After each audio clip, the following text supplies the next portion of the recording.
all starts and ends with a girl, too small and inadequate for that world of ash, tar, and coal where she was born. When her mother died suddenly, the little girl, with only the company of a stuffed friend she would soon forget, found herself all alone on an icy bench, waiting for the carriage that would take her to the austere Bunny Hall.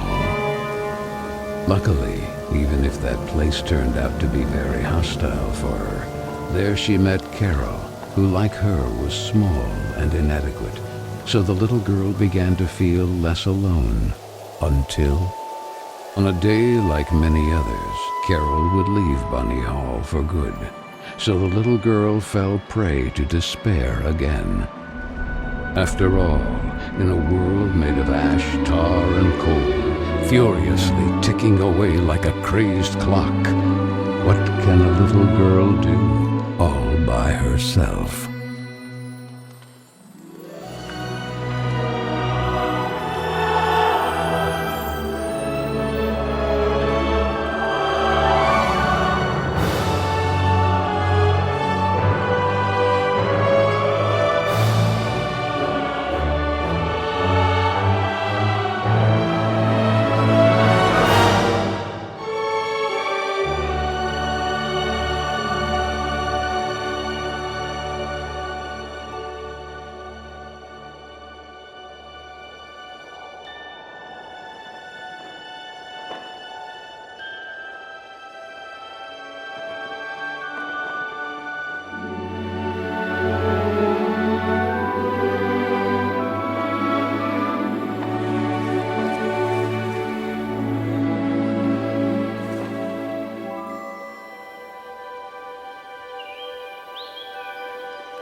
Simmons?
Are you speaking to me? Princess? No, I mean... I believe so.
Hello, little bunny. That letter is mine. Could you...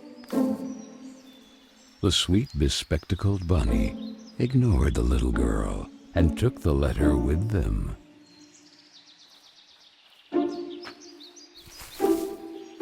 I beg you, would you be so kind as to give it back to me? The little girl began to get impatient.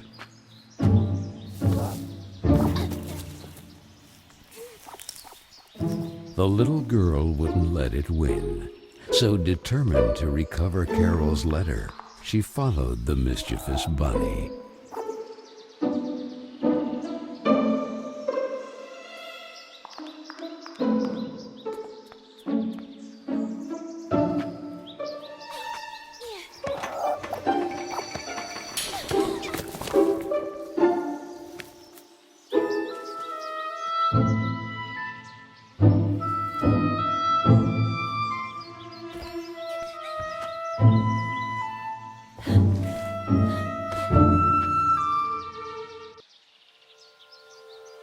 What place is this?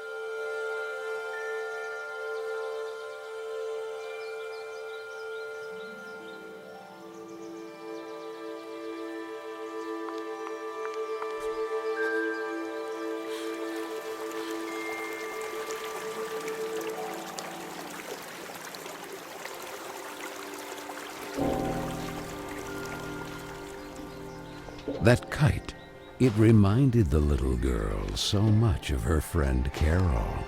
So free and graceful, yet tormented, as if by adverse currents, by the other girls at Bunny Hall. Oh, and who would you be? Have you perhaps seen a bespectacled bunny? Even the owl ignored her question and just stood there, staring at her, with those eyes, red like blood. But the little girl had no time to waste. She had to track down the bunny, and so she began to follow in its tracks.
And the girl, filled with a chilling sensation she could not explain, dove into the water.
So the little girl fell, and fell once again.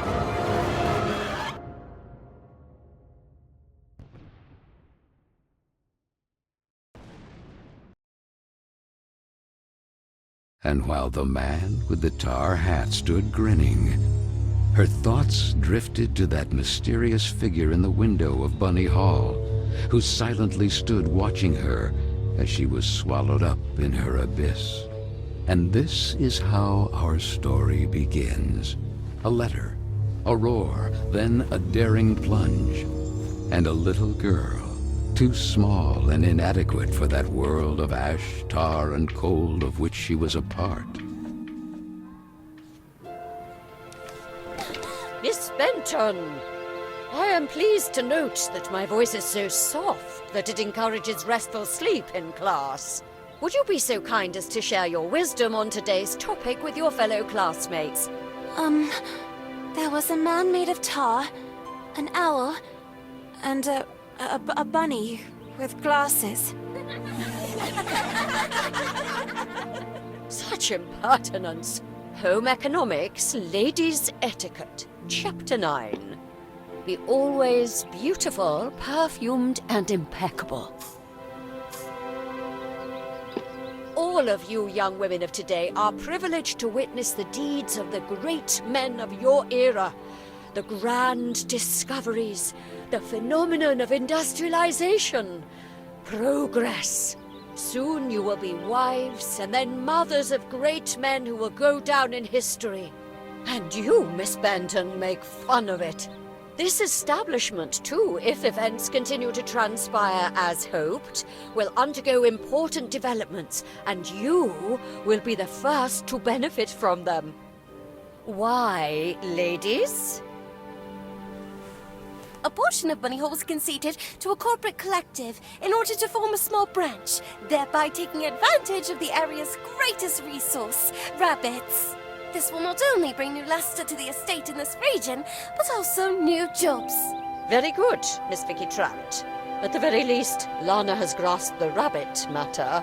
In this regard, our dear Frank reminds us that it is strictly forbidden to venture beyond the walls of the park. The disinfestation work will resume tonight after the strong winds of recent weeks. Remember, not to be overwhelmed by the explosions. It's all perfectly normal. The soil is blasted with charges and the rabbits forced out of their burrows. Who did it? Lana! Miss Benton! I'm weary of you, miss. Ungrateful, arrogant troublemaker. Why is it so difficult for you to behave like all the others?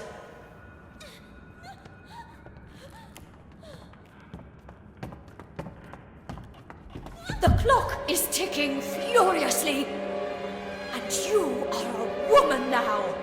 Therefore, it is high time you learn to behave like one, or accept the consequences of your ridiculous transgressions. You will help Miss Mildred with the chores. When you are done, ring the bell, and you will be allowed to return to your accommodation. But until then, don't even dream of leaving this place. This, for the little girl, was now the norm. Targeted by Vicky and the other girls, or simply scolded by the matrons of Bunny Hall. Like Miss Hinman and her nauseating perfume. She constantly repeated herself sadly, "No, I don't want to grow up. I don't want time to flow furiously anymore. It would have been so nice instead to be able to take it back to when Carole was still there." It would be better to shed some light.